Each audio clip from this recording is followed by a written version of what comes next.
Yan, what's up mga guys? Magandang araw po sa lahat. Welcome to my channel, Chop STV and my cooking vlog. So meron po tayong nabiling sariwang yellowfin tuna.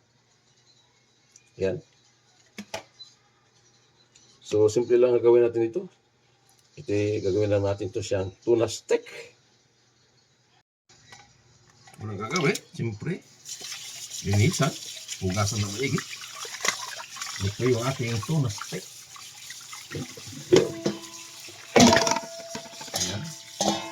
Linisan na maigi. Ayan. Para siyang karne no. Para siyang yung gamay niya, parang karne. Kung talaga ito yung mga kinisda ito. Napaka-sariwa pang nalagay natin. Ayan. Ayan, ganun lang. Simple. So, marinig mo natin sa mga sangkap. Ito. So, yan. Yung ating tuna. So, maglagay po tayo ng garlic powder. Garlic powder. Ayan. Put natin yung ating black ground pepper or pamintang daro powder. Ayan. Para maging malasa yung ating tuna steak. Ayan. At maglagay po tayo ng Spanish paprika. Ayan, Spanish paprika.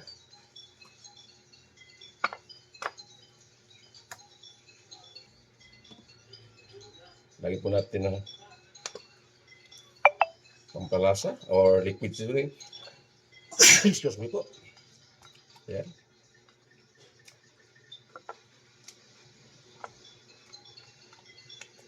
At maglagay po tayo ng konting asin. Konting asin lang.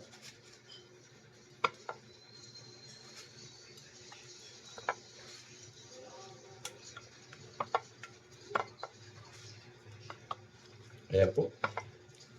Konting asin na po yan para di siya, ayan, ganyan po kasimple.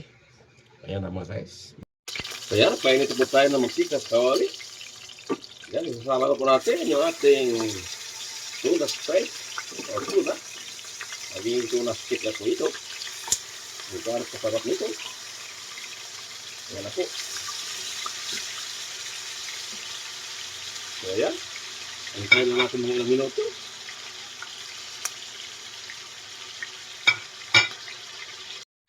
Ito na siya.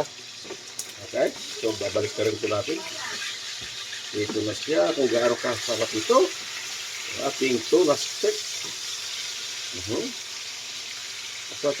Ang luto nito ay half cook lang.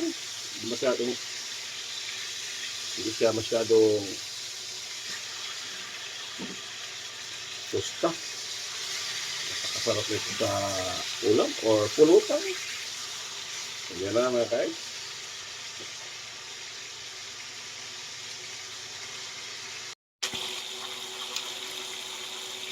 Yan na siya.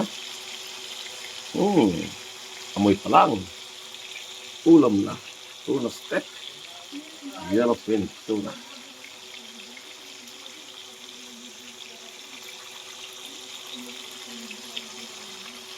So yan mga guys, luto na po. So lagyan po natin ng natawag na calamansi sabor. Yan, no? Lalong lumasa yung ating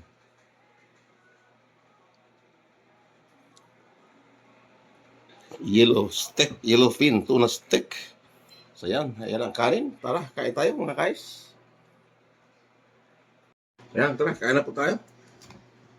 Ito na po yung ating tuna steak. Ayan, titikman mo natin kung gaano kasarap na rin.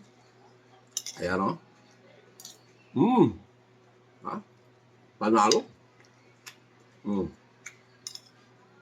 E pa, o.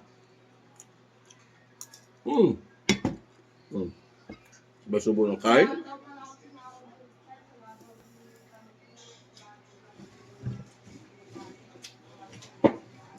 Yan na. Ayan na.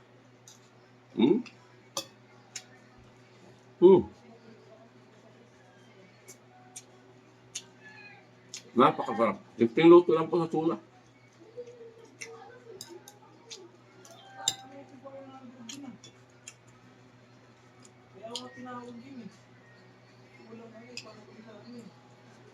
Mm. Mm. Mm. Talagang sa pagkaluto pag up cook lang. Hindi tostado. Yan po mga kaya sa menu po today. Yellowfin tuna steak.